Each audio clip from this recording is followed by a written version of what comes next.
ሶስት የዓለማዊነት አይነቶች አሉ ይላሉ የዚህ ሐሳብ አቀንቃኞች። አንደኛ ማህበራዊ ዓለማዊነት ይሉታል እነሱ።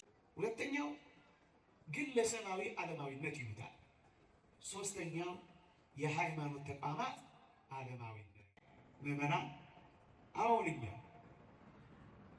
የዚህ ዓለም ጉዳይ ብቻ የሚያስጨንቀን መብል፣ ስራ፣ ትምህርት ብቻ የሚያስጨንቀን ከሆነ እመኑኝ በወጥመዳቸው ውስጥ እየገባን በሳምንት አንድ ቀን መጽሐፍ ቅዱስ ወይም የቅዱሳን ዜና ሕይወት ታሪክ ገድላቸው እንደው ገልጦ የሚያጠን አሁን ዛሬ የተሰጠው ወይ ትላንት የተማራችሁት ቅዱሳት መጻሕፍትን ገልጣችሁ በእግዚአብሔር ቃል አማካኝነት እግዚአብሔር እንዲያናገራችሁ የምትፈልጉ ስንቶች ናቸው? ጊዜ ወስዳችሁ ማታ ማታ አንድ ጥቅስ ታጠናላችሁ። ግን እርግጠኛ ነኝ ዳታችሁን በቀን ብዙ ጊዜ ታበራላችሁ። ግን እርግጠኛ ነኝ የቴሌቪዥን ቻናሎቻችሁ እንደበሩ ቀን ሙሉ ይከፈታል።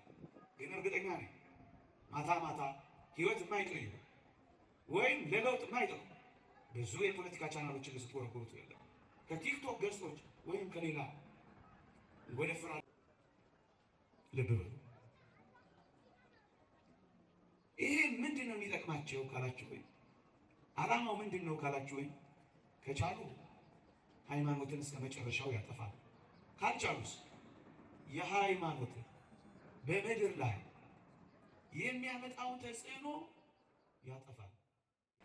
የሃይማኖት መሪዎችን ሚና ይቀንሱበታል። የሃይማኖት መሪዎች ሚና በዓለማዊነት ተውጦ በዘመናዊነት ተቀይጦ ግድ የማይሰጣቸው ይሆናል። ሰው ጸደቀ አልጸደቀ፣ ሰው ቆረበ አልቆረበ፣ ሰው ሞተ አልሞተ፣ በአግባቡ መራ ነው ያዝ ነው ገባ ወጣ ግድ የማይላቸው መሪዎች በዓለምና በዓለም ውስጥ ያለው የአይን አምሮት የልብ ምኞት የተቆጣጠራቸው መሪዎችን በመፍጠር መንጋውን መበተን ያስችላል። አንድ ሃይማኖት እንዳይኖር ይሰሩበታል። በመንገዱ ሁሉ ይሄም እውነት እየመሰለው ያም እውነት እየመሰለው ግራ የሚጋባ እንዲሆን አንድ ብቻ አይደለም ሆን ብለው ብዙ ይፈጥራሉ። አንተ ደግሞ እንደ እግዚአብሔር ቃል አንድ ሃይማኖት ስትል ጽንፈኛ ነህ ብሎ ይፈርጃል። ወዳጅ አሁን ራሳችንን እንፈትሸው። ዓለማዊ ነን መንፈሳዊ እየተዋጥን ነው ወይስ እያመለጥን ነው? በስልቱ ተይዘናል፣ በውጊያው ደክመናል፣ አሸንፈናል። ይሄ ወጥመድ የአዲሱ ውጊያ ስልት ወደ መጪው ዘመን የሚያሸጋግር መንገዳቸው ጊዜ። ከዚህ ለመውጣት ምን እናድርግ? ክቡራን ሊቃውንተ ቤተ ክርስቲያን፣ መምህራን ወንጌል፣ አበው ካህናት፣ ወንድሞች ዲያቆናት፣ ዘማሪያን፣ እጅግ የተወደዳችሁ እግዚአብሔርን ፈልጋችሁ በፊቱ የተነጠፋችሁ ማህበረ ምዕመናን በልዑል እግዚአብሔር ስም እንደምን ሰነበታችሁ? እንደምን አላችሁ? አሜን። ምሕረቱን ያበዛልን፣ እንደ በደላችን ያልከፈለን፣ እንደ ኃጢአታችን ያልተቆጣጠረን፣ ቃሉን እንድንሰማ ስሙን እንድንጠራ እድልን የሰጠን የአባቶቻችን አምላክ የእኛም አምላክ ልዑል እግዚአብሔር ዘላለማዊ ስሙ የተመሰገነ ይሁን። ለቀደምት አበው ለነቢያት፣ ለቅዱሳን ሐዋርያት፣ ለሐዋርያውያን አበው፣ ለሊቃውንት የገለጸውን ጥበብና ምስጢር ለሁላችንም ይግለጽልን። ከዚህች ዕለት ከጻድቁ አባታችን ከተክለ ሃይማኖት ከሌሎቹም ቅዱሳን ይልቁንም እጅግ ከተወደደች ከእመቤታችን ከቅድስት ድንግል ማርያም በረከት ረድኤት ለሁላችን የሚያሳትፈን። ኦርቶዶክሳዊነት በዓለማዊነትና በዘመናዊነት ውስጥ በዚህች ምሽት ጥቂት ደቂቃዎች የምንመካከርበት ሀሳብ ርዕስ ነው። ኦርቶዶክሳዊነት በዓለማዊነትና በዘመናዊነት ውስጥ። በዚህ ርዕስ ሰፊ መነሻ የሚሆን ጥቂት ሀሳቦችን እግዚአብሔር እንደረዳኝ ለማቅረብ እሞክራለሁ። አዲስ ነገር አይደለም የምነግራችሁ፣ ግን አይኖቻችንን ትንሽ እንዲገለጡ ለመጠቆም ያክል ነው። እግዚአብሔር ይርዳን። ክርስትና ከመጀመሪያው 100 ክፍለ ዘመን ጀምሮ በመከራ በፈተና እዚህ ዘመናችን ድረስ የደረሰ ነው። ከመጀመሪያው 100 ክፍለ ዘመን በገበበ ምድር ከመኖር እስከ መንኮራኩር መፈጨት፣ ከመሰደድ እስከ እስር፣ ከእስር እስከ ሰይፍ፣ ይልቁንም ደግሞ ለ300 ዘመናት እግዚአብሔር የለም ወይ እስኪባል ድረስ ክርስትና በብዙ መከራ ውስጥ አልፏል። በዚህ ሁሉ መከራ ውስጥ ክርስትና አለመጥፋቱ፣ ክርስትና አለመረሳቱ፣ ክርስትና አለመተው የእውነተኛነቱ ምልክት ነው። ታስታውሱ ከሆነ ጌታ በወንጌል በዓለም ሳላችሁ መከራ አለባችሁ፣ ነገር ግን አይዟችሁ እኔ ዓለምን አሸንፌዋለሁ ነው ያለው። ስለዚህ የክርስትናችን አንዱ መገለጫችን በመከራ ውስጥ፣ በፈተና ውስጥ፣ በትግል ውስጥ ማለፋችን። የሩቁን ዘመን ልትወውና ወደኛ ቅርብ ጊዜ ስንመጣ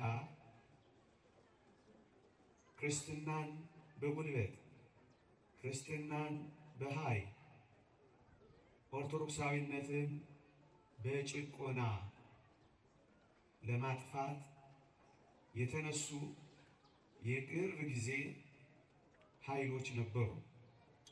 ልብ በሉ፣ በጉልበት እናጠፋዋለን፣ በጭቆና እናስቀረዋለን ያሉ እግዚአብሔር የለሽ የሆነ ትውልድ ተፈጥሮ ነበር። ሃይማኖት ይውደም፣ ረዥም ዕድሜ ለኢአማኝነት ያሉ ሰዎች አለማመንን የሚያስፋፉ ኦርቶዶክሳዊነትን፣ ክርስትናን በኃይልና በጉልበት ለማስቆም ሞከሩ። በተለይ የዚህ እግዚአብሔር የለሽ የሆነ ሐሳብ አቀንቃኞች ከሆኑት ውስጥ የሩሲያን ኦርቶዶክሶች ኢአማኝ ለማድረግ የታገሉት እነ ስታሊን ተጠቃሾች ነበሩ። ገደልን ገደልን ገደልን፣ እኛም መግደል ሰለቸን፣ እናንተም ሞታችሁ አታልቁም ብሎ ነበር አሉ። አዎ ገዳዮች ገደሉ፣ ሟቾች ግን የበለጠ ሕይወት እየሰጡ ቀጠሉ። ኦርቶዶክሳዊነት ክርስትና በመግደል የማይቆም በሰይፍ የማይሸበር ሃይማኖት መሆኑን አረጋገጡ። እናም ሰለችን አሉ።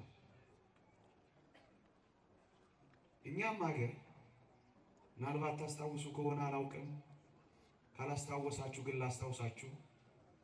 በስመ አብ ወወልድ ወመንፈስ ቅዱስ አሃዱ አምላክ አሜን እንዳትሉ ተባልን አሉ ታላላቆቻችን ሲነግሩ። እና ምን እንበል ስንላቸው በስመ ሌኒን ወማርክስ ወኤንግልስ በሉ አሉን አሉ። እነዚህ እግዚአብሔር የለሾቹ ናቸው። የአንድ ርዕዮተ ዓለም የኮሙኒስት ርዕዮተ ዓለም መስራቾች ናቸው። የእግዚአብሔርን ስም አትጥሩ፣ የእነዚህን ሰዎች ስም ጥሩ አሉን አሉ። እናም በእኛም ሀገር ይሄ ርዕዮተ ዓለም ኦርቶዶክስን የማክሰም ኦርቶዶክስን የማጥፋት ሰነድ አዘጋጀን አሉ። ይገርማችኋል፣ ታላቁን ካቴድራላችንን የሥላሴ ካቴድራልን ሳይቀር ሙዚየም ለማድረግ ዘጉት። ታሪክ ለማድረግ አገልግሎቱን አቋረጡት። ግን ይገርማችኋል፣ አሁንም እንደምታዩት እግዚአብሔር የለሽ የነበረው ትውልድ ጠፋ። እናጠፋዋለን ያሉት ጠፉ፣ እናስቀረዋለን ያሉት ቀሩ፣ ሙዚየም እናደርገዋለን ያሉት የሚጎበኙ ሆኑ። እኔ በጣም የሚደንቀኝ ይህች አስደናቂ ቤተ ክርስቲያን የእነዚህ ሰዎች አስከሬን እንኳን ሳይቀር ተቀብላ በቅድስት ሥላሴ ቤተ ክርስቲያን ማሳረፏል። አጥፊዎቿን ማቀፏ፣ ጠላቶቿን መውደዷ፣ የዘጉባት መክፈቷ ምንኛ አስደናቂ ክርስቶስ ቤተ ክርስቲያን ብትሆን ነው። ወገኖቼ ይሄ ርዕዮተ ዓለም ባጭሩ ልከልሰው በጉልበት በኃይል በጭቆና ኦርቶዶክሳዊ ክርስትናን ለማጥፋት ነበር የታገለው። የቅርብ ዘመናትን ነገሌን እንድላችሁ አትጠብቁ። ጽንሰ ሐሳቡን ብቻ ያዙ። ከነገሌ ጋር ጉዳይ ስለሌለው ክርስትና ኒውትራላይዚንግ ኦርቶዶክስ ኦርቶዶክስን ማሳሳት የሚልም አጀንዳ ነበራቸው። አንዳንዶችም የኦርቶዶክስን አከርካሪ ሰብረናል ብለው ጮኸው ነበር። ግን ልድገምላችሁ፣ አከርካሪዋ አልተሰበረም፣ በመከራ ጠነከረች። ግን አከርካሪዋን ሰብረናል ያሉት ምናልባትም መሰበራቸውን ባንፈልግም የተሰበሩ ግን ይመስላል። ወዳጆቼ ርዕዮተ ዓለሞቹ ሁሉ የከሰሙ የጠፉ እየቀሩ ሲመጡ ኦርቶዶክሳዊነት እየቀጠለ ደጆቿ በልጆቿ የተሞሉ ሲደክሙ የበረቱ የሉም ሲባሉ የኖሩ ጠፉ ሲባሉ የበዙ የሚሄዳቸው ነገር የሃይማኖታቸውን እውነተኛነት በአደባባይ የሚያረጋግጥ ነው። ወደ ሁለተኛው ነጥቤና ወደምፈልገው ጉዳይ ልግባ ፈጠን ብዬ። የዚህን አሁን ያልኳችሁን ርዕዮተ ዓለም እግዚአብሔር የለሽ የሆነው እግዚአብሔር በምድራችን ላይ በጉልበት በኃይል በጭቆና እንዲጠፋ እንዲቀር እንዳይወሳ እንዲረሳ የተደረገው ነገር ግብ እንዳላሳካ ማለትም እውነተኛውን ሃይማኖት እንዳላጠፋ የተረዱ ሌሎች ልጥቀሳቸው። ምዕራባውያን ጉልበት እንደማያዋጣ ኃይል እንደማያዋጣ፣ ጭቆና እንደማያዋጣ ከዚህ ሁሉ ግምገማ ከደረሱ በኋላ እውነተኛዋን ሃይማኖት፣ ትክክለኛዋን መንፈሳዊ ሕይወት፣ የረድኤተ እግዚአብሔር መገለጫ፣ ወደ መንግሥተ ሰማያት መወጣጫ የሆነውን አንዲት መንትያ ቅጥያ አምሳያ የሌላትን ሃይማኖት ምንኛ ጭቆና አስመጣል! ምንኛ በመንኮራኩር አስፈጨን! ምንኛ እንደ ጥንቱ ሰይፍ አሳለን! ምንኛ እንደ ጥንቱ እሳት እያነደድን እቶን እያፈላን ለምን በዚህ መልክ እንታገላለን አሉና ስልታቸውን ቀየሩ። ምንም ያደርጉበት ሃይማኖትን የሚያጠፉበት ከቻሉ፣ ካልሆነ ሃይማኖትን የሚያደክሙበት፣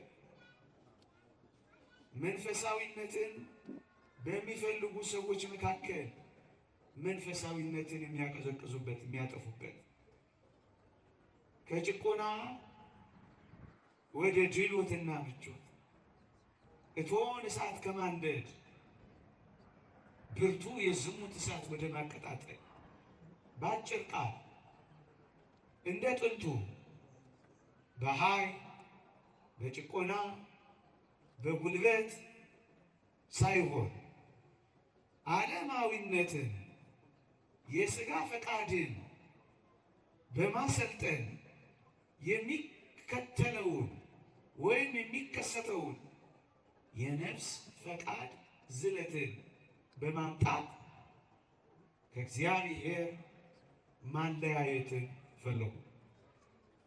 እዩ። በዚህ ምክንያት ብዙ ለዘብተኞችን ይፈጥራሉ። ለዘብተኛ ሃይማኖተኞች፣ መንፈሳውያን፣ መንፈሳዊነትን ያጡ ትውልዶች ሥጋ በነፍስ ላይ በሚሰለጥነው መሰልጠን በሚፈጥረው ዝለት ከአምልኮተ እግዚአብሔር የሚቆራረጡ ፈቃድ እግዚአብሔርን የማይፈጽሙ መረን የወጣ የሃይማኖት ማነው የዝሙት ሕይወት የሚኖሩ ብቻ ምን አለፋችሁ ከእግዚአብሔር የተቆራረጡ ትውልዶችን መፍጠር ላይ አተኮሩ። ግን እንደ ጥንቱ ሰይፍ አይደለም ድሎት፣ ምቾት። እንደ ጥንቱ እሳት አይደለም ዝሙት። እንደ ጥንቱ ሰይፍ አይደለም ቅምጥልነት። የነፍስ ከአምልኮተ እግዚአብሔር በመራቅ የሥጋ ፈቃድን አቅርቦት በመጨመር ከእግዚአብሔር የተለየ ትውልድ ለምን አንፈጥርም አሉ። ልብ በሉ። ይሄ ምንድን ነው የሚጠቅማቸው ካላችሁ ወይ ዓላማው ምንድን ነው ካላችሁ ወይ ከቻሉ ሃይማኖትን እስከ መጨረሻው ያጠፋል። ካልቻሉስ የሃይማኖትን በምድር ላይ የሚያመጣውን ተጽዕኖ ያጠፋል፣ ያደክማል። ዋናው ጥያቄያቸው እግዚአብሔር እቺን ምድር እግዚአብሔር ፍጥረትን ሊመራ አይገባም ባዮች ናቸው። የዚህ ሐሳብ ሩቁና ማቀባበያው ለአጋንንትና ለሉሲፈር የተመቻቸ ዓለም መፍጠር፣ መጪው ዓለም እግዚአብሔርን ከማምለክ እንዲርቅና በአምልኮተ ሰይጣን እግር ስር እንዲንፈራፈር ማድረግ የሚመስለው ግን ወይም የነሱ ርዕዮት የሚመስለው ግን ለሰው ያሰቡ ሆነው ነው የሚቀርቡት። ስለዚህ ሃይማኖትን በዓለማችን ላይ ለማድከም ከተቻለ ለማስወገድ በመታገል ይህን ለመቀየር ያመጡትን ለውጥ ጊዜውን ዘመናዊነት አሉት። ልብ በሉ። ሃይማኖተኝነትንና ሃይማኖትን ከተቻለ ማስወገድ ካልተቻለ ማድከም። ይሄን ለመቀየር ያመጡትን ጊዜ የለውጥ ጊዜ ዘመናዊነት ብለው ጠሩ። ሞደርኒዝም የሚሉት ይህንን የሚፈጽሙበት መመሪያ ማንዋል ደግሞ ዓለማዊነት ነው። ሴኩላሪዝም የሚሉት ማለት ነው። አጀንዳው እግዚአብሔር ዓለምን ቀብቶ እያነገሰ በመንፈስ ቅዱስ በካህናት አማካኝነት ከርኩሰት እየለየ በሃይማኖት እያጸና በምግባር እያቀና እግዚአብሔር የምድራችን መሪ ሃይማኖት ፊት አውራሪ ሆኖ እንደ ጥንቱ ዓለም ላይ ተጽዕኖ መፍጠር የለበትም ነው አጀንዳቸው። ጊዜውን ዘመናዊነት፣ መመሪያውን ዓለማዊነት አለ። እኔ የምፈልገው ኦርቶዶክሳዊነት። በዚህ ውስጥ ምን ሆነ? ምዕመናን ከሀሳቦቻቸው በተለይ ይህንን ዘመናዊነትና ዓለማዊነት በምድራችን ላይ ካቀነቀኑ ሰዎች ሀሳብ አንድ ብቻ ልጥቀስ። ጁርጌም የሚባል ሰው እንዲህ ብሎ ነበር። ጥንታውያን አማልክት አርጅተዋል ወይም አልፎባቸዋል። ከዘመናዊው ዓለም አማልክት ጋር ሊወዳደሩ አይችሉም። ዘመናዊው ማህበረሰብ የራሱን አማልክት ይፈጥራል ይላል። ልብ በሉ። የዚህ ፖስት ሞደርኒዝም ድህረ ዘመናዊነት፣ ፖስት ሴኩላሪዝም ድህረ ዓለማዊነት አቀንቃኞች የሚሉት ጥንታውያን አማልክት አርጅተዋል ወይም አልፎባቸዋል፣ ከዘመናዊው አማልክት ጋር መወዳደር አይችሉም ነው የሚለው። አያችሁ፣ ይሄ ዘመናዊው ዓለም የራሱን አማልክት ይፈጥራል፣ የራሱንም አማልክት ፈጥሯል። ወጣቶች ቀስ በቀስ ወደዚህ አምልኮት እንዲገቡ ያዘጋጃል። ዓለምን አንድ የሚያደርግ ለሉሲፈር ለዲያብሎስ የሚገዛ አንድ የሚያደርግበት ሃይማኖት አማልክት ይፈጥራል።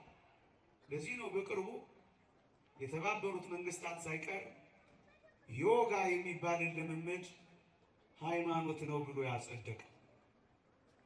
ወጣቶች ምናልባት ላዩን ስታዩት ስፖርትና መነቃቃት ወይም የሌላ ነገር መፍትሄ ይመስላል እንጂ በጥልቀት ያዩት ደግሞም የኖሩበት እንደነገሩን ከመናፍስት ከአጋንንት ጋር ተገናኝተውበት አይተዋል።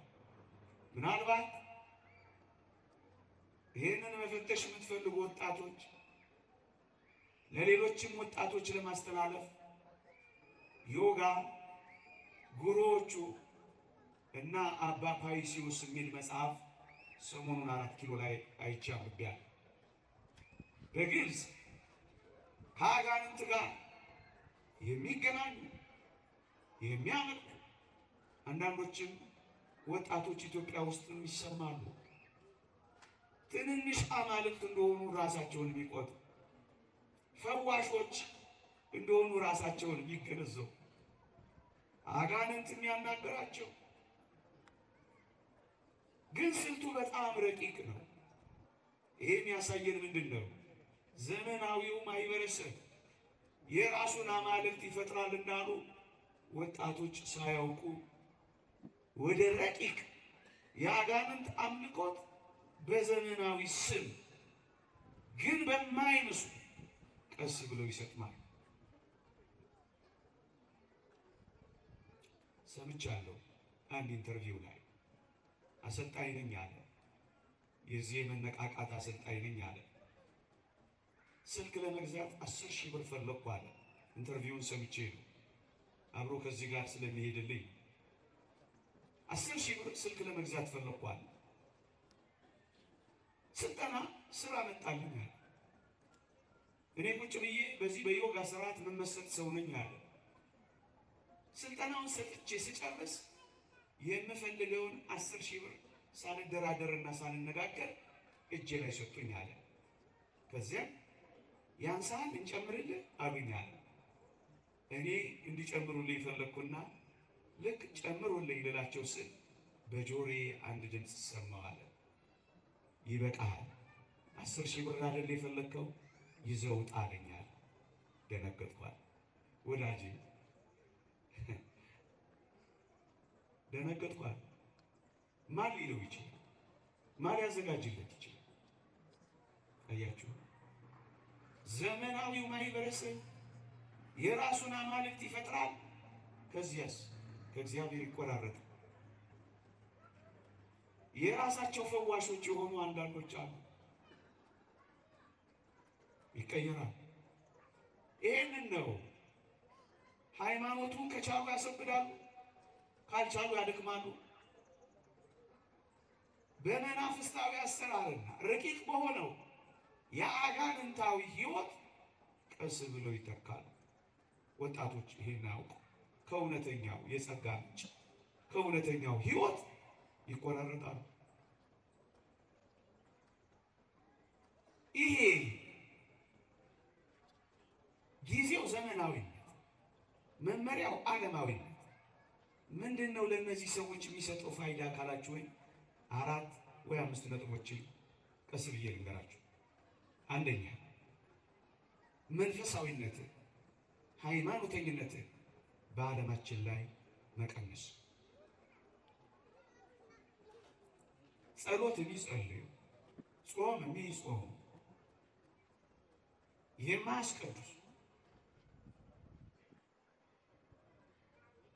ከሃይማኖት የተለያዩ፣ ዝም ብለው የሚኖሩ፣ ዝም ብለው የሚገቡ፣ ዝም ብለው የሚወጡ፣ ስለ ሃይማኖት ጭራሽ የማያስቡ ትውልዶችን መፍጠር። ሃይማኖተኝነት፣ መንፈሳዊነት በምድራችን ላይ እንዲቀንስ በዘመናዊነትና በዓለማዊነት። ሁለተኛ የሃይማኖት መሪዎችን ሚና ይቀንሱበታል። የሃይማኖት መሪዎች ሚና በዓለማዊነት ተውጦ በዘመናዊነት ተቀይጦ ግድ የማይሰጣቸው ይሆናል። ሰው ጸደቀ አልጸደቀ፣ ሰው ቆረበ አልቆረበ፣ ሰው ሞተ አልሞተ፣ በአግባቡ መራ ነው ያዝ ነው ገባ ወጣ፣ ግድ የማይላቸው መሪዎችን ይፈጥራል። በዓለምና በዓለም ውስጥ ያለው የአይን አምሮት፣ የልብ ምኞት የተቆጣጠራቸው መሪዎችን በመፍጠር መንጋውን መበተን ያስችላቸዋል። ሁለተኛ የሃይማኖት መሪዎችን ሚና ይቀንሱበታል። ሶስተኛ አንድ ሃይማኖት እንዳይኖር ይሰሩበታል። ይህንን እነሱ ሪሊጂየስ ፕሉራሊቲ ይሉታል። ይጣፍጣል ቃሉ። የሃይማኖት ብዝሃነት ይሉታል። ጭብጡ ግን ምን ይመስላችኋል? አንድ ጌታ፣ አንድ ሃይማኖት፣ አንዲት ጥምቀት ከሚለው የሃይማኖት እውነተኛ ቃል ግራ የተጋባ እውነተኛውን መንገድ ለማወቅ የሚቸገር እንክርዳዱ በጣም ስንዴን የሚመስል በጣም ሃይ ኮምፒ የሆነ እውነተኛው ሃይማኖት ጋር እስኪደርስ ድረስ በመንገዱ ሁሉ ይሄም እውነት እየመሰለው ያም እውነት እየመሰለው ግራ የሚጋባ ቢሆን አንድ ብቻ አይደለም፣ ሆን ብለው ብዙ ይፈጥራሉ። አንተ ደግሞ እንደ እግዚአብሔር ቃል አንድ ሃይማኖት ስትል ጽንፈኛ ነህ ብሎ ይፈርጃል። ስልት ነው። ስልት ነው። ግራ ማጋቢያ፣ እውነቱን እንዳያውቅ ብዙ አማራጮች መፍጠሪያ ነው። ይሄ ምን ያደርጋል? ትውልዱን የባከነ ምርጫ ስለበዛለት ሁሉም ትክክል የሚመስለው መጨረሻ ላይ እንደው ሁሉም ኑሯቸው ሁሉ ይህ ዓለም ብቻ ነው የሚሆነው። መብላት፣ መጠጣት፣ መዝናናት፣ ማግባት፣ መውለድ፣ በቃ ሽር ብትን ያለ ሆዳቸው አምላካቸው፣ ነውራቸው በክብራቸው። ይህ ዓለም መጨረሻቸው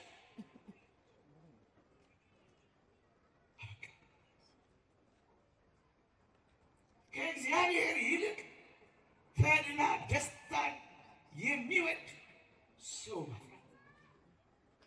በዚህ ምክንያት ከእግዚአብሔር የተቆራረጠ ትውልድ መስራት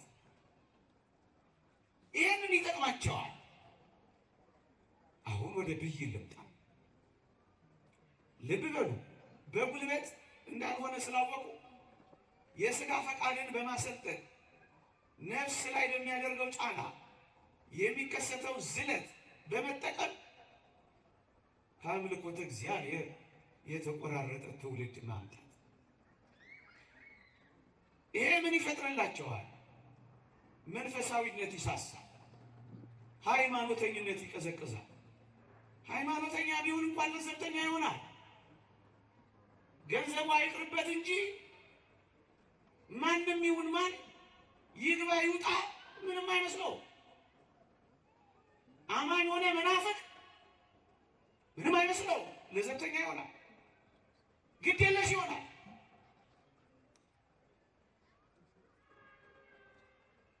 ቅድም የዘረዘርኩላቸው ጥቅም ፋይዳ ያገኙበታል።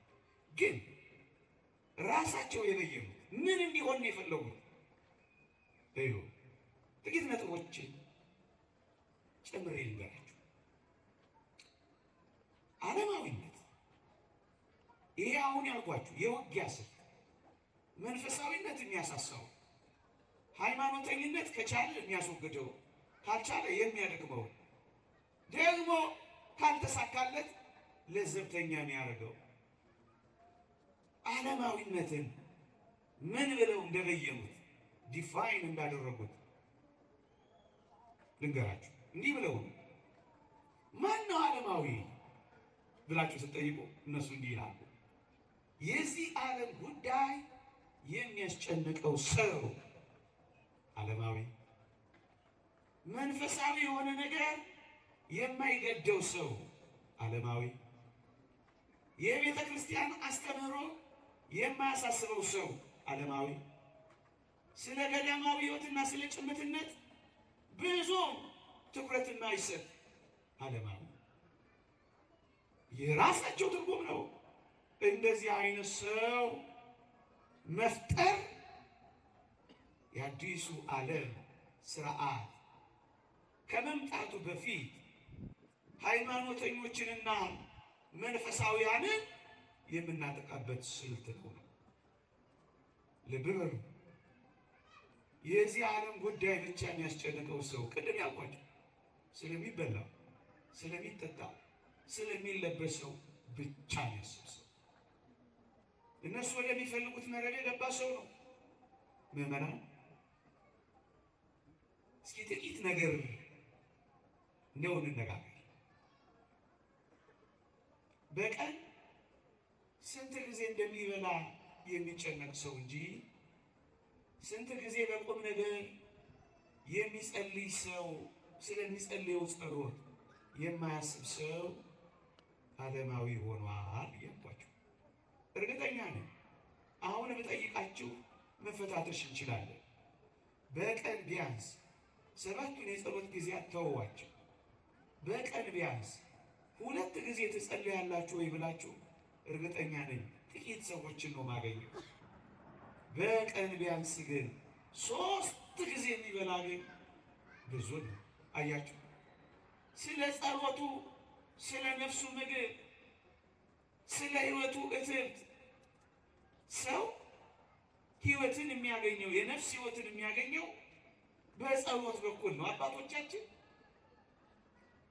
ሕፃን ጽንስ በማኅፀን ሳለ በእትብቱ አማካኝነት የእናቱን ምግብ እንደሚያገኝ የሰው መንፈሳዊ ሕይወት በጸሎቱ አማካኝነት ከእግዚአብሔር ሕይወት የሚያገኝ ነው ብለውናል። ስለ ምግቡ የሚጨነቅ ስለ ጸሎቱ ግን የማይጨነቅ እመኑኝ በዓለማዊነት ወጥመድ የገባ ነው።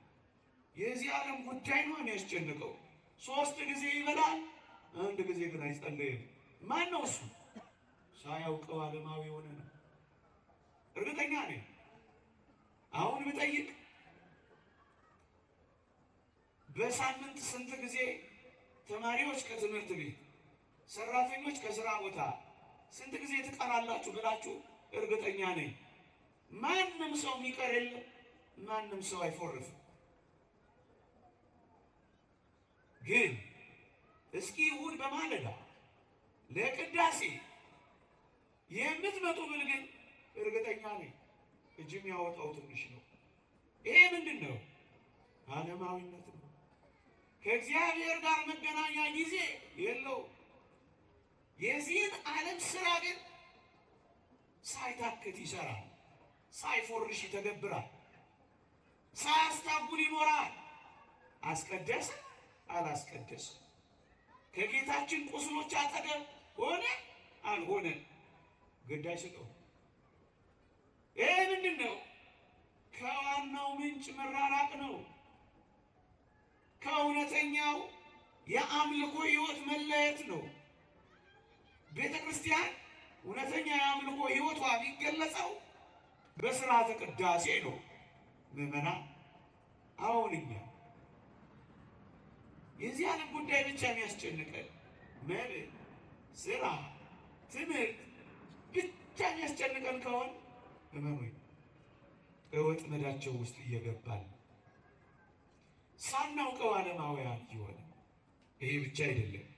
እንደ እውነት እንነጋገር ካልኩኝ በሳምንት 1 ቀን መጽሐፍ ቅዱስ ወይም የቅዱሳን ዜና ሕይወት ታሪክ ገድላቸው እንደው ገልጦ የሚያጠን አሁን ዛሬ የተሰጠው ወይ ትላንት የተማራችሁት ቅዱሳት መጻሕፍትን ገልጣችሁ በእግዚአብሔር ቃል አማካኝነት እግዚአብሔር እንዲያናገራችሁ የምትፈልጉ ስንቶች ናቸው?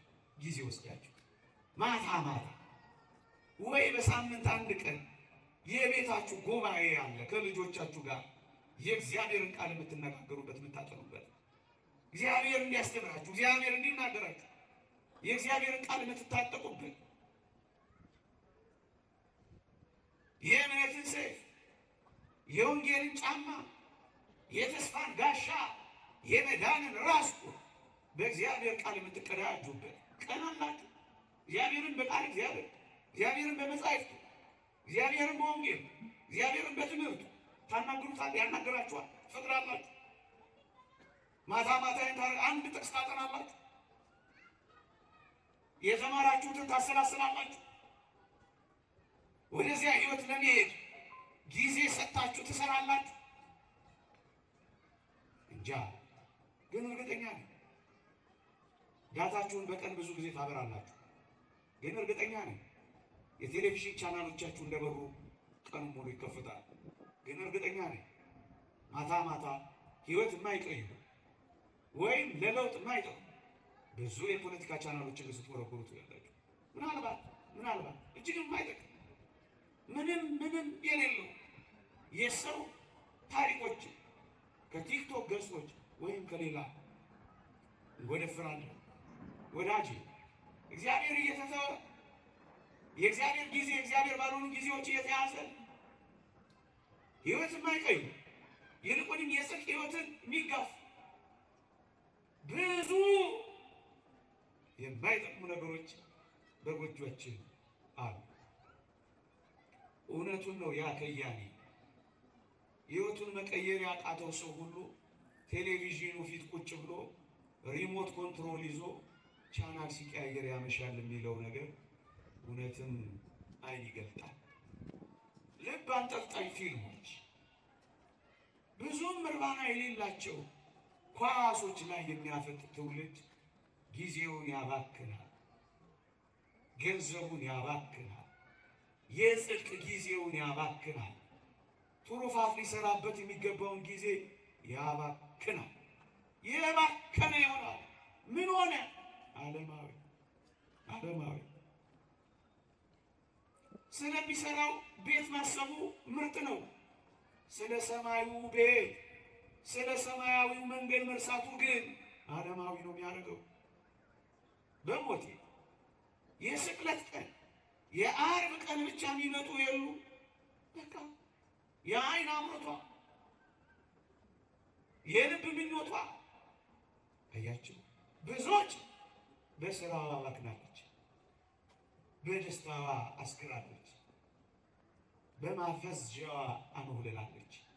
ወግታ የጣለቻቸው ብዙዎች ናቸው ተብሎ እንደተጻፈ ማተቡ አለ፣ ሃይማኖቱ የለም። ገንዘባችን ያድጋል፣ ጽድቃችን ግን ይሳሳል።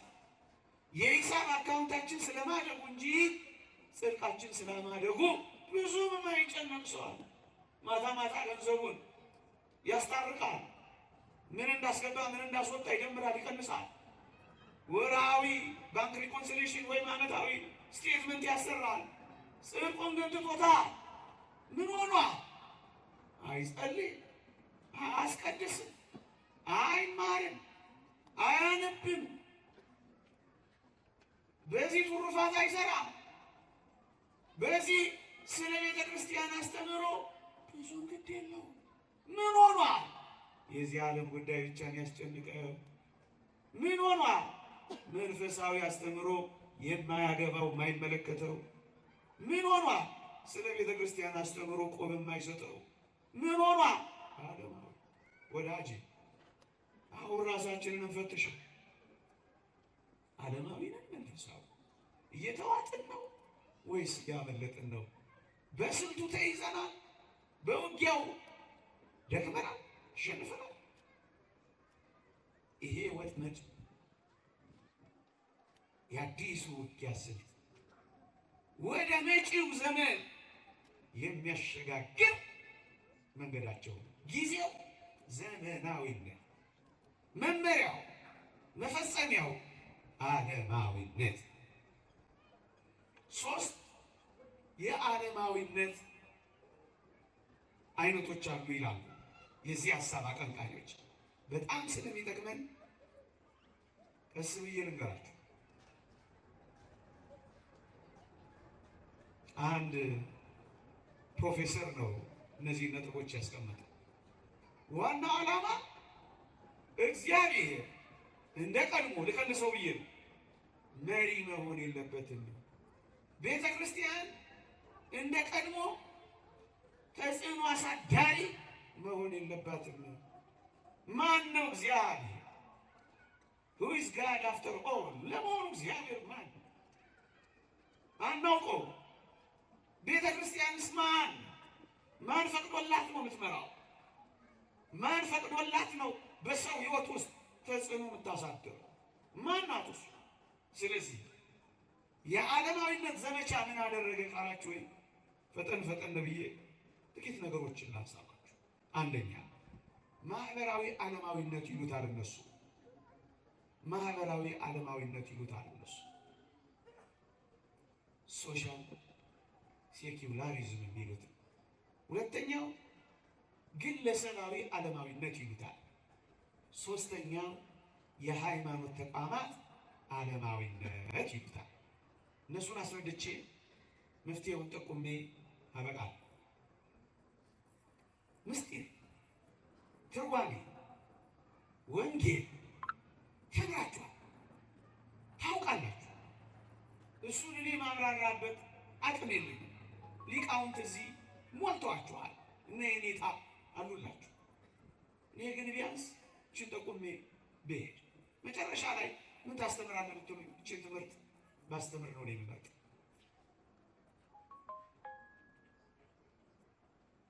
ሶስት ዓለማዊነት፣ ማህበራዊ ዓለማዊነት፣ ግለሰባዊ ዓለማዊነት፣ የሃይማኖት ተቋማት ዓለማዊነት መፍጠር። አንደኛ ማህበራዊ ክርስቲያን እነሱ የሚሉት ቤተ ክርስቲያን አንግሳ ከመቀባት ቀብታ ከመምከርና ከማማከር ማባረር እነሱ በጣም ቆንጆ ቃል አላቸው። ሴፓሬሽን ኦፍ ስቴት ኤንድ ሪሊጅን ብለውታል። እርግጥ ለይተው አይለዩትም፣ የሚጠቀሙበት ስልት ይኖራል በዓለማችን ላይ።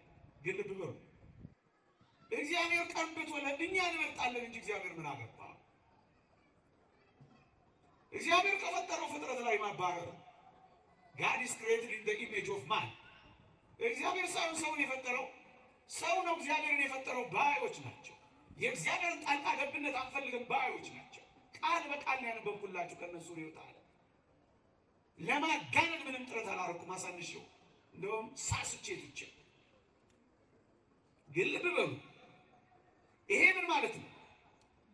ህዝብን ከሚመራው ከዋናው አስኳል እግዚአብሔር ቤተ ክርስቲያን ቀስ ብሎ ማባረር፣ መንፈሳዊ እንዳለ ሃይማኖተኛ እንዳለ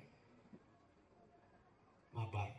ሁለተኛው ቤተ ክርስቲያን እግዚአብሔር መንፈሳዊ ነገር ከአጠቃላይ የሰው ልጆች ብዙ ሰዓት የሚያሳልፉበት እውቀታዊ ጉዳይ ሆነው ከትምህርት ስርዓት ማባረር፣ ስነ ምግባርን ከሚያስተምሩ እግዚአብሔርን መፍራት፣ ሰውን ማፈር፣ አገር መውደድ፣ ጨዋ መሆን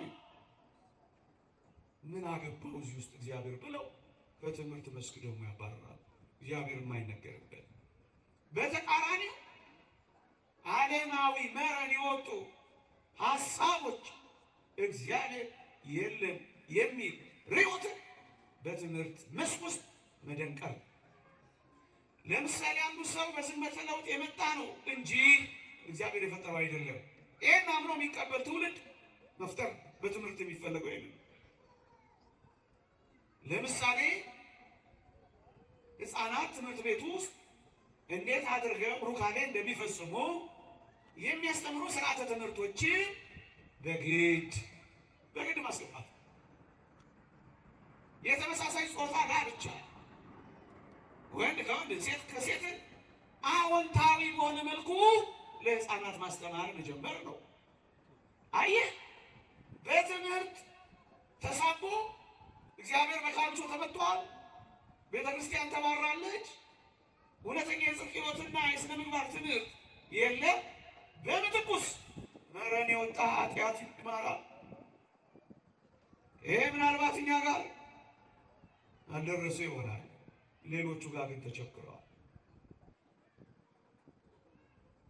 የወንድ የሴት የሚል ምልክት ያለባቸው ሽንት ቤቶች ተነስተዋል። እዚህም አንዳንድ ቦታ ተሰምቶ አይታችኋል። አበቃ። ትምህርት ውጊያው መሆን ያለበት በህዝብ ትምህርት ቤቶች ነው። ይልናል እንደዚህ ያቀንቃል። መማሪያ ክፍል መሆንም ያለበት መጋጫ መድረክ ነው ይልናል አንድ ሰው። እርሱ ከክፋትና ከመከራዎቹ ጋር ያን ጠንቀኛ ክርስትና ከአዲሱ የሰብአዊነት እምነት ጋር ከኛ ሃይማኖት ጋር ማለታቸው ነው ማጋጨት ነው የሚሉት። የት ትምህርት ቤት ሕፃናት ጋር መጪው ትውልድ ውስጥ አንተ እንደዚህ የሚያደርግ ጥብቅ ትምህርት ቤት የለ። እነሱ ግን ይህን እየሰሩ ይኖራሉ። ምን ሊያደርጓቸው? ወደሚፈልጉት ህይወት በትምህርት በኩል እያቀባበሏቸው። ይሄ ማህበራዊ ዓለማዊነት እግዚአብሔርን ከትምህርት ውስጥ ማባረር፣ ቤተ ክርስቲያንን ከኢኮኖሚ ውስጥ ማባረር። ይሄ በዓለም አቀፍ ደረጃ ማናት? ምን አገባት? ከሳይንስ ውስጥ ከሚዲያ ውስጥ እግዚአብሔር ምን አገባው? ምን ቤት ነው እግዚአብሔር? ይሄ ምንድን ነው? ዓለማዊነት። ይሄ ተፈጽሞ ያበቃ ይመስላል ወዳጅ። ይሄ ተፈጽሞ ያበቃ ይመስላል። እዚህ ላይ ብዙ ትኩረት አልሰጥበትም። ሁለተኛው ግለሰባዊ ዓለማዊነት ነው። ይሄኛን ይመለከታል። እሱ ላይ ጥቂት ደቂቃ አተኩራለሁ፣ ከዛ ተቀልበዋለሁ። እየሰማችሁኝ ነው? እየሰማችሁኝ ነው? ይሄ ግለሰባዊ ዓለማዊነት ኢንዲቪዥዋል ሴኩላሪዝም ምንድን ነው ካላችሁ ወይ ቃል በቃ የሰዎች ከክርስትና መነጠልና የእምነትና የመንፈሳዊ ሕይወት ተሳትፎ መድከም ነው ብለዋል። እያንዳንዱ ክርስቲያን ከክርስትና ከቻል መነጠል፣ ካልሆነስ ከሱታፊ መለየት፣ ከተሳትፎ መለየት። ምን ማለት ነው ይሄ? አማኝ ከሚሆን ይልቅ ምክንያታዊ እንዲሆን ማድረግ ራሽናሊስት ይሉታል እነሱ። ወዳጅ ፕሮቴስታንቲዝም የወደቀው አንዱ እዚህ ጋር ነው። ምክንያታውያን እንሆናሉና እስኪ እናንተ ቅዱስ ሥጋውና ክቡር ደግሞ የጌታ እራት የምትሉት ቁርባን የምትሉት እስኪ ሥጋ ሲሆን አሳዩ፣ እስኪ ደም ሲሆን አሳዩን አሏቸው የ16ኛው ክፍለ ዘመን ራሽናሊስቶች ምክንያታውያን።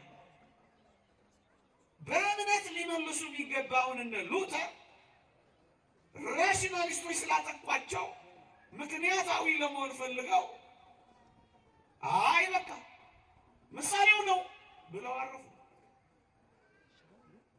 አበቃ ገረደሱ። እውነተኛውን የሃይማኖት አንድ ሀብታተ ቤተ ክርስቲያን ከሚባሉት ቁርባንን ጣሉ በምክንያታዊነት። ወዳጅ አማኝነትን በምክንያታዊነት መተካት ሲባል ምን ይመስልሃል? ስትጠመቅ ስለ መቀዝቀዙ ካሰብክ አማኝ ሳትሆን ምክንያታዊ ሆኑ።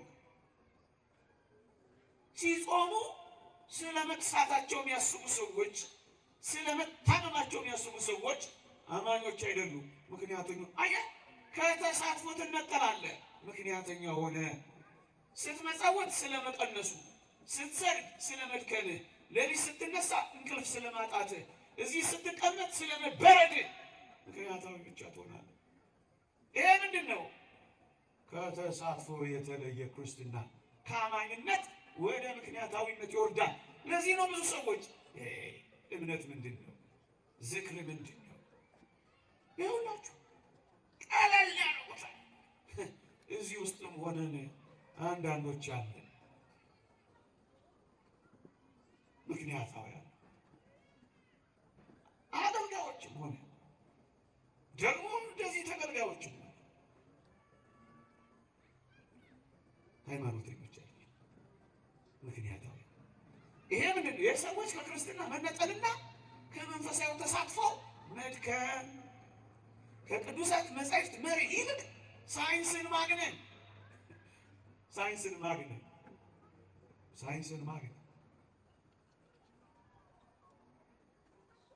ሳይንሳዊ አብዮትን እያገነኑ ሃይማኖትን ያኮስሳሉ ይላል ኦገስት ኮምት የተባለ ሰው በመጨረሻው ዘመን። ይኸው ብዙ ወጣት የምናጣው ለምንድን ነው? ያንን ዓለም እያገነነ ነው። መንኮራኩሩ እየደነቀው እግዚአብሔር በመንኮራኩር ውስጥ ቤት ትሰራለህ እኔ አወርድሃለሁ ያለው እግዚአብሔር አይደንቃቸውም፣ ግን መንኮራኩሩ ይደንቃቸዋል። በክንፍ የሚበሩ የፈጠረ አምላክ አስገርማቸው። ስለ ጀትና ሚሳይል ያንን ዓለም ይመርጣሉ፣ ይወዳሉ። የሚበልጠው እዚህ ያለ በሚያንሰው ይኮራሉ። ምን ሆኑ? ከእግዚአብሔርና ከቅዱሳት መጻሕፍት መርህ ይልቅ ይሄን ዓለም ፈጣሪነት ያደነቁ ሃይማኖትን ኋላ ቀር አደረጉ። አንዳንዶች እንደዚህ ብለውናል፣ ኋላ ቀሮች ናቸው ኦርቶዶክሶች ብለውናል። ያሉ ማን ፊት እንደሚቀድም ማን እንደሚከተል ፍጻሜ ባይኖር ኖሮ እናዝን ነበር። ፍጻሜው ላይ እንገናኛለን። ፉከራ አይደለም፣ እውነት ነው። ከጋርዮሻዊ ከህብረታዊ አኗኗር ይልቅ ግለኝነት ያበዛሉ። የሰዎች ከክርስትና መነጠልና ከመንፈሳዊ ሕይወት ተሳትፎ ማስወገድ፣ ግለኛ መሆን ይኸውላችሁ በጣም በጣም በጣም የዚህ ሀሳብ ረቂቅ ሀሳብ ሃይማኖተኝነትንና የአምልኮ ተግባራትን ወደ ማድከምና ግለሰባዊ ወደ ማድረግ ነው የሚያሸጋግሩት። ለዚህ እኮ ነው አንዳንዶች ቤተ እምነት የገሌቾች ግለኛ ይሆናል፣ ግለኛ ሰባት፣ ግለኛ አጥማቂ፣ የገሌ ብሔር ሲኖዶስ፣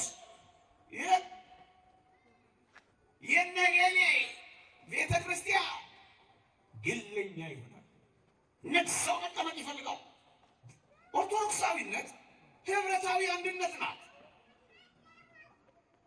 ከጉባኤ ቤተ ክርስቲያን ከመላእክት በአጸደ ነፍስ ካሉ ከቅዱሳን ከሰማዕታት ከብሔረ ሕያዋን ከብሔረ ብፁዓን በገጸ መሬት ካሉ ከግዑዛን ጋር ህብረታዊ አንድነት ናት። የኔ የሚባል የሌላት እሱ ነው። አሁን አንዱ የተሰበረው ህብረታዊ አንድነታችንን አልከው የተለያየ ስለሆነ ጉልበታችን ደከመ፣ ንግግራችን ተለያየ።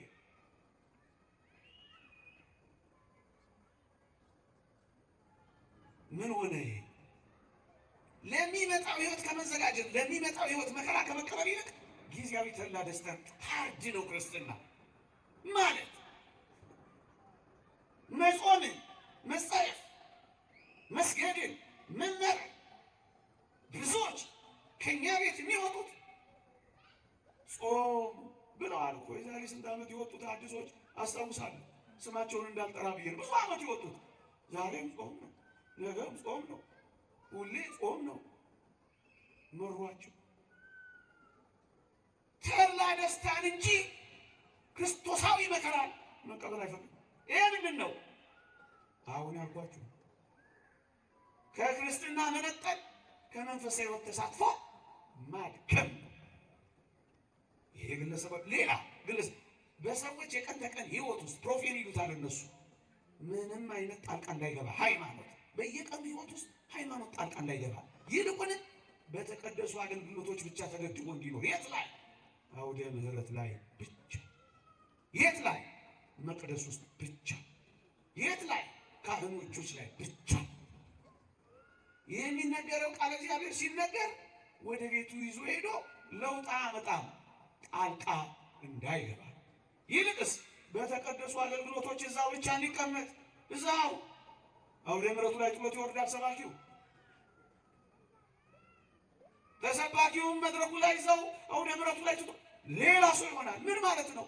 በቀን ተቀን ሕይወቱ ውስጥ ምንም አይነት ጣልቃ እንዳይገባ፣ ይልቁንም በተቀደሱ አገልግሎቶች ብቻ እንዲኖር። የት?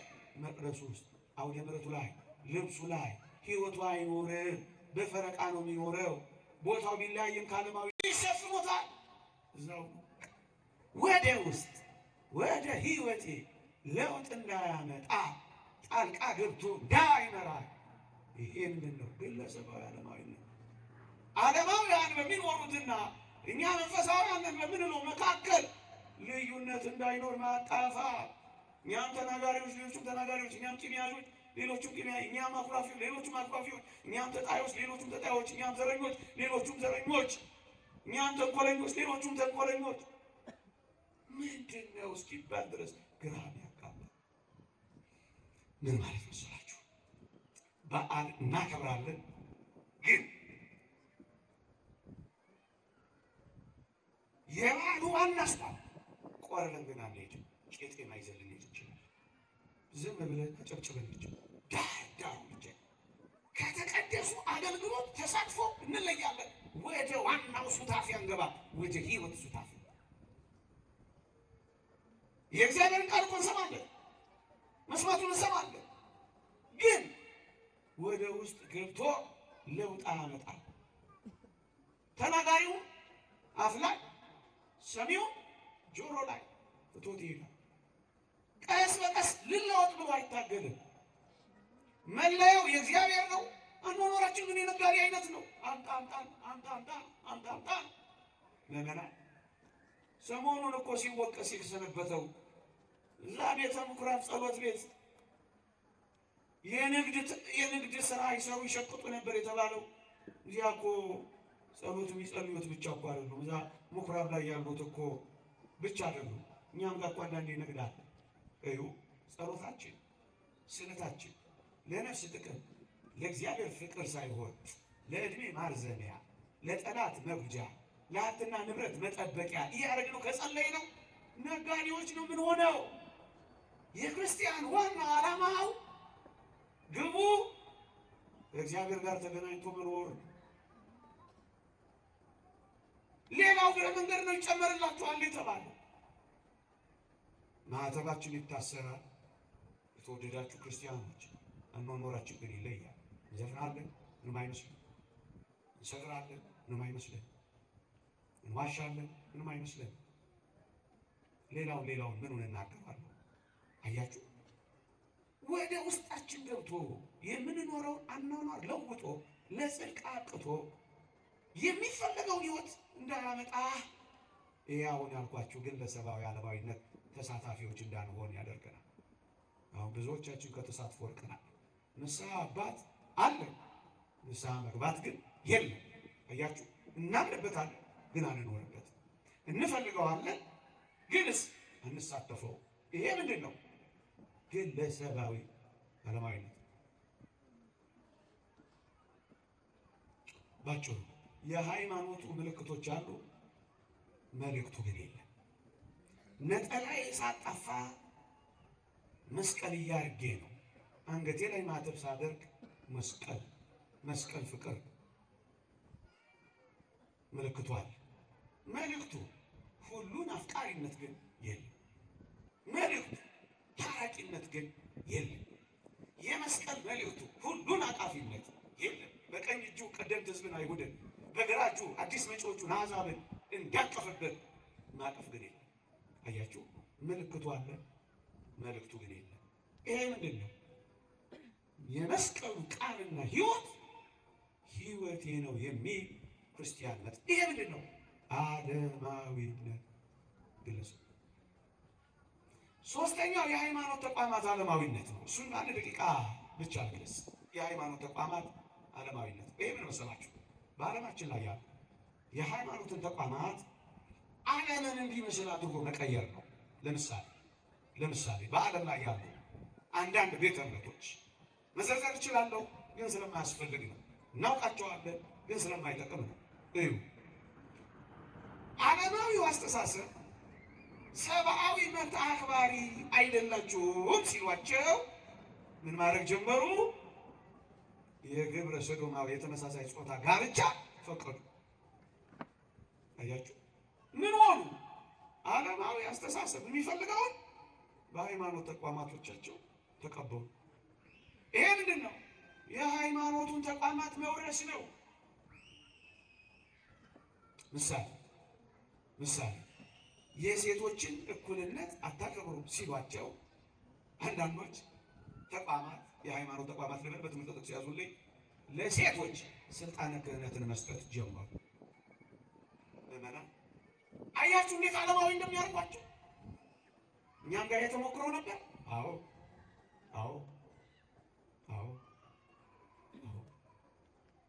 አሁንም ይኖራል። ስልቱ ሊቀያየር ይችላል እንጂ ይኖራል። ስለዚህ ምንድን ነው? እዩ፣ ቤተ ክርስቲያን ከብዙ ነገር ከተባረረች፣ ክርስቲያኖች የመንፈሳዊ ሕይወት ልዕልና አጥተው ከመንፈሳዊ ሕይወት ተሳትፎ ርቀው አውደ ምሕረት ላይ ብቻ፣ መቅደስ ውስጥ ብቻ፣ አለባበሶቻቸው ላይ ብቻ፣ ይልቁንም በሕይወታቸው ሃይማኖት የሚሰሙት ቃል ለውጥ ካላመጣ ዓለማውያን አድርገናቸዋል ይመስላሉ። ይኑሩ፣ በዓሉን አንከለክላቸው፣ ተጽዕኖ ግን እንዳይፈጥር እንዳይቀይርብን እኛ እንቀይርባቸዋለን። እሱ ነው ቤተ ክርስቲያን ምን ታድርግ? እኛ ምን እናድርግ? ከዚህ ለመውጣት ምን እናድርግ? መጀመሪያ የአንዲትን ሴት ቡልጋሪያዊት ኦርቶዶክሳዊት ሴት ንግግር ልናገርና ላቅ። እንዲህ ትላለች። የሰማችሁኝ እንደሆነ ተስፋ አደርጋለሁ። ኦርቶዶክሳዊት ቤተክርስቲያን በዘመናዊው ዓለማዊነትና በድህረ ዘመናዊው ቅይጥ እምነት ዘመን ውስጥ ተወዳጅ ሆና ለመቆየት ስትል አትጋደልም። ዘመኑን መስላ ለመታየት አትሻም። ዘመናዊ፣ ድህረ ዘመናዊ ወይም ጸረ ዘመናዊ ላትሆን ትችላለች። እነዚህ ሁሉ ነገሮች እርሷን አይገልጧትም። ክርስትና በዓለም አለች እንጂ ከዓለም አይደለችም ትላለች። አዎ፣ በዘመናዊው ዓለም ውስጥ ተወዳጅ ሆና ለመቆየት ስትል ኦርቶዶክሳዊነት ርትዕት ማንነቷን አትቀይርም። የዓለም ፍቅር በልጦባቸው ወደዚያ የተሳቡትን ልጆቿን ለማምጣት ስትል ቤተ ክርስቲያን ከእነሱ ርኩሰት ጋር አትተባበር። አቃፊ አይደለችም ላለመባል ኦርቶዶክሳዊት ቤተ ክርስቲያን ከባህሪዋ አትናወጽ። የልጆቿን የቋንቋ ብዝሃነት ታከብራለች። የልጆቿን የባህል ብዝሃነት ታከብራለች። ነገር ግን በውስጧ የሚደረገው የሃይማኖት መቀየጥ፣ የስርዓት መለወጥ፣ የቀኖና ጥሰት፣ የስርዓት መለወጥን ግን አትታገስ። ምክንያቱም ተወዳጅ ሆና ለመቆየት ከዓለም ጋር አትመሳሰል። ክርስትና በዓለም አለች እንጂ ከዓለም አይደለች። ኦርቶዶክሳዊነት ይቺ ናት። ይቺን ኦርቶዶክሳዊነት ዛሬ እንኑራት፣ እንተርጉማት፣ ዳግም እናንቃት፣ እናቅናት። በፊታችን የአዲሱ ዓለም ስርዓት ተግዳሮቶች በፊታችን ቆመዋል። እነዚህም ሁሉ ለማለፍ አንድ ኦርቶዶክሳዊ አንድነትን እናጠናክር። በነገር በአስባብ ልዩነት እየፈጠር ራሳችንን በራሳችን እያደከምን ማንም ሳያጠፋን እንዳንጠፋ አንድ። ሁለተኛ ቤተሰባዊ መዋቅርን እናጠናክር። ቤተሰብ ላይ እንስራ። ክርስትና ይቀጥላል። ልጆች የሚረከቧት ቤተ ክርስቲያን እናዘጋጅ። መቅደሷ የተከፈተ ሙጃማ ይበቅልባት ቤተ ክርስቲያን እናስርክ። ልጆቻችን ላይ የእውነት በእውነት እንስራ።